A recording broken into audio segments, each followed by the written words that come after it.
আপনার সন্তানকে আপনি দ্বীনি জ্ঞান কেন শিক্ষা দিবেন?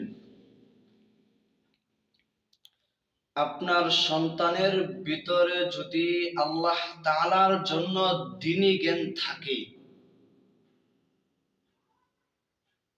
যদি আপনি মৃত্যুবরণ করেন, আপনি মা, আপনি বাবা, যদি আপনারা মৃত্যুবরণ করেন, তাহলে আপনার জন্য ওই সন্তান দোয়া করবে, রব্বির হামহুমা কামা রব্বায়ানি সগীরা।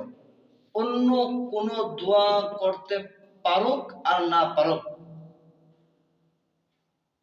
কিন্তু এতটুকু দোয়া করবে 5 ওয়াক্ত নামাজের পরে, রব্বির হামহুমা কামা রব্বায়ানি সগীরা।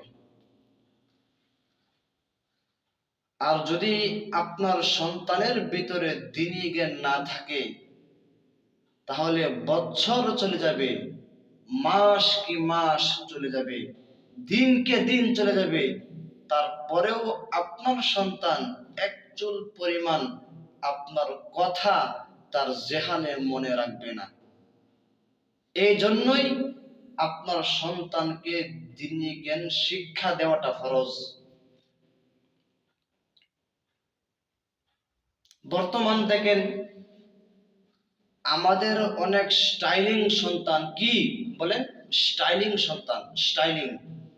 এখন তো অনেক পর্দা বের হয়েছে, অনেক কিছু বের হয়েছে, স্টাইলিং পর্দা, স্টাইলিং নামাজ, স্টাইলিং পাঞ্জাবি, স্টাইলিং হজ, স্টাইলিং রোজা, মানে সব কিছুই স্টাইলিং বের হয়েছে। কিছুই আল্লাহর জন্য নয়।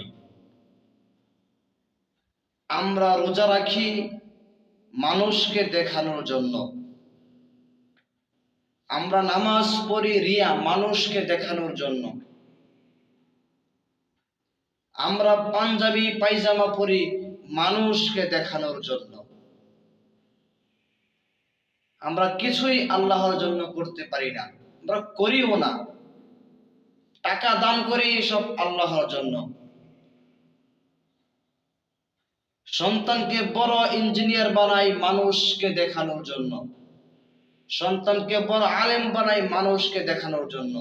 কিছুই আল্লাহর জন্য আমরা করি না। আমি যে কথা বলতেছিলাম, আপনি আপনার সন্তানকে কেন দ্বীনি জ্ঞান শিক্ষা দিবেন, বয়ান এতটুকুই। আপনি আপনার সন্তানকে কেন